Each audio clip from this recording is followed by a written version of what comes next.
Welcome to the deep dive. Today, we're really getting into something complex, kind of unsettling, actually. The world of online investment scams and cybercrime. Yeah, it's a big topic. Definitely. Our mission, as always, is to take the sources you've shared and, well, pull out the really crucial insights. Think of it as your shortcut to getting properly informed about these modern online scams. And we're focusing specifically today, right? Exactly. We're zeroing in on some recent cases from Telangana in India. They really shine a light on the sophisticated tactics cybercriminals are deploying right now. Honestly, some of the details in these sources are pretty shocking. You'll hear how people's financial hopes and just basic digital trust are being exploited ruthlessly. And we're looking at two main types from the sources, correct? There's this huge fake investment scheme and then something a bit different, a credit card fraud case. That's right.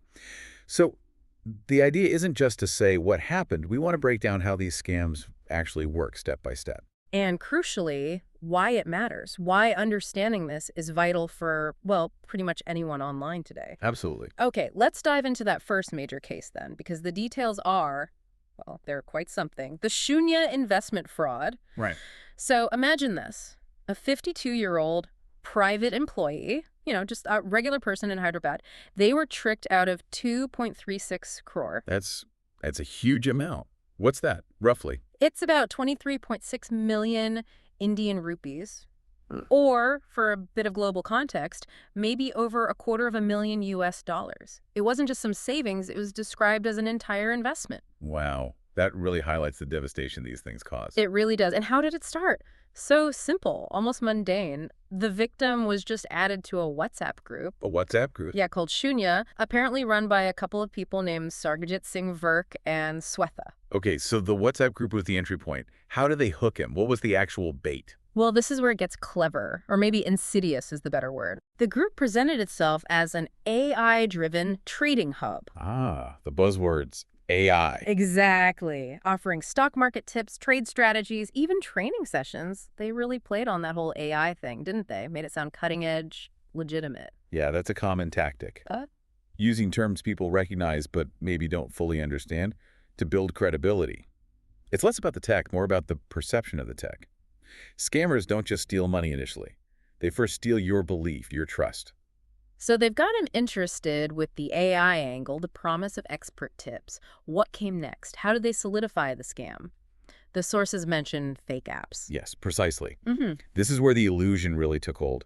They used these specially designed fake trading apps. Okay. And the crucial part, these apps initially showed fabricated profits. So it looked like he was actually making money. Exactly. This built up a huge amount of false confidence. It made him feel like it was working, so he invested more and more. Right. Including putting money into what he believed were genuine IPOs, initial public offerings. So it wasn't just small trades. He was going in deep based on these fake results. Deep. It created this powerful illusion of success, pulling him further into the trap. That initial win is often the most dangerous part. It's designed to make you ignore any doubts. Incredibly manipulative. So inevitably, he must have tried to take some money out, his profits. He did. And that's when the walls came up. Predictable, I suppose. Completely predictable in these scams. Every single time he tried to withdraw funds, it was blocked. Just flat out blocked. With excuses. Oh, constant excuses. They demand extra payments, taxes, processing fees, sometimes charges to unblock the account, anything. Just keep asking for more money. It's a classic stonewalling tactic. Once they have a significant amount of your money, they just keep finding reasons why you need to pay more to get it back, playing on your desperation. And the end result for the victim. Heartbreaking. His own words from the complaint were, "I received 0 returns. The entire investment is gone." Just gone. Wow. 2.36 crore. It's staggering. Is there any recourse? Well, the police have registered a case. They've launched an investigation, so they're looking into it. Let's hope they can track something down. But it's not just the money, is it? It's the violation of trust. Absolutely. And connecting this case to the bigger picture, investigators point out this isn't unique. It's almost a textbook example. Of what specifically? Of these widespread tactics. You see the careful creation of these fake apps, the deliberate trust building, using fake profits. Right. And then eventually siphoning off all the money. They build this whole illusion of legitimacy. often using insider tips shared in places like WhatsApp groups, maybe fake advisory websites too. So the lesson isn't just be careful, it's about verifying the source of the app or platform itself, not just how professional it looks. Exactly. You have to go deeper than the surface presentation. Okay, let's shift gears a bit. The sources also highlight a different kind of scam, equally worrying though. The credit card limit scam in Jagteal. A different angle of attack? Yeah. And this one shows it's not always about these huge multi-crore amounts, right? Right. In this case, a resident lost 41,000 euros. Just a significant. Right. Around 41,000 rupees. It shows how they target everyday vulnerabilities too, not just high net worth individuals. So how did this one work? What was the method? This was more classic social engineering. The fraudsters actually pretended to be bank officials. Oh, okay. Which bank? They specifically mentioned Ratnakar Bank Limited RBL, and they sent the victim a link. A malicious link, I assume. A malicious link, yes, but cleverly disguised. It looked like an offer to increase their credit card limit.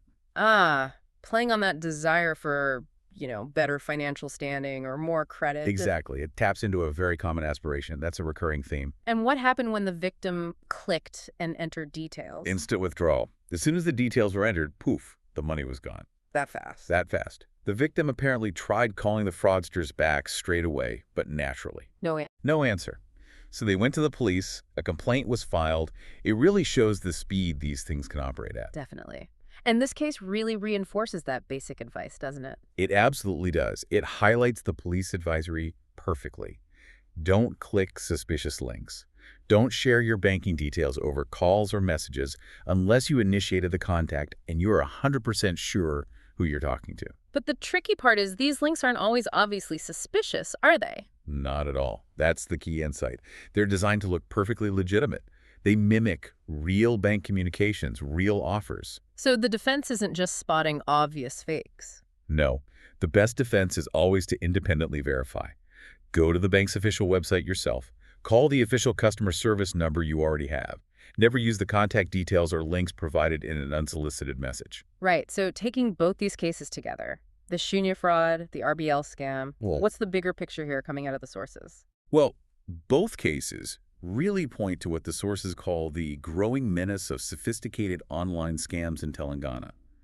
It's clear this isn't just a few isolated incidents. It's a trend. And the common thread seems to be, what, exploiting people's hopes. Pretty much. The sources state it clearly. Cybercriminals are actively exploiting financial aspirations and digital trust. That phrase, digital trust, is interesting. We sort of have to trust digital systems to function, but that trust is being weaponized. Precisely. They prey on our desire for financial growth, for convenience, and our general confidence in online interactions. It's almost, well, you said it before, terrifyingly creative how they leverage basic human desires. So for listeners trying to navigate this, what's the practical advice? What do the authorities recommend based on these sources? Okay, so the crucial takeaways, moving beyond just be careful, are really about verification and skepticism. First, if you're looking at any investment platform, don't just take their website at face value. Go deeper. Try to verify if they're registered with regulatory bodies. Look for independent reviews from multiple trusted sources, not just testimonials on their own site. Makes sense. What else? Second, avoid unauthorized apps. And not just because they're unauthorized, but because these are often Trojan horses.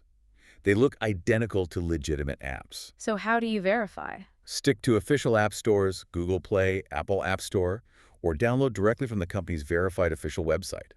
Be very wary of links sent via message or email. Okay. Official sources only. And the third point? Report suspicious activity immediately. If something feels off, if you think you've been targeted or even clicked a bad link, report it to your bank, report it to the police cybercrime unit. Sometimes quick action can help freeze funds or at least aid the investigation. Right.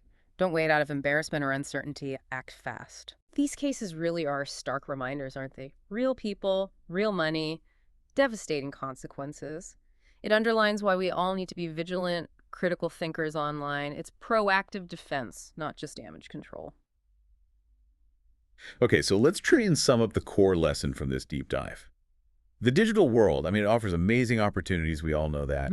Huge opportunities. But it absolutely demands constant vigilance. We have to be aware of those out there actively looking to exploit our trust, our hopes, our financial desires. Indeed.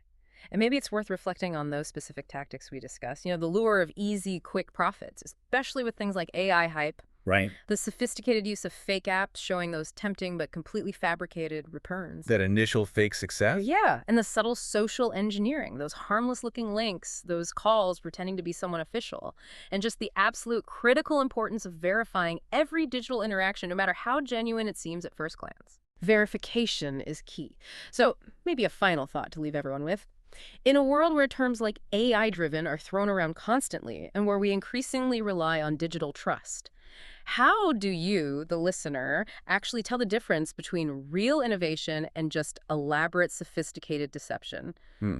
That's the ongoing challenge. And maybe even thinking ahead, what new forms could these deceptions take as technology keeps evolving? Something to keep thinking about long after this discussion.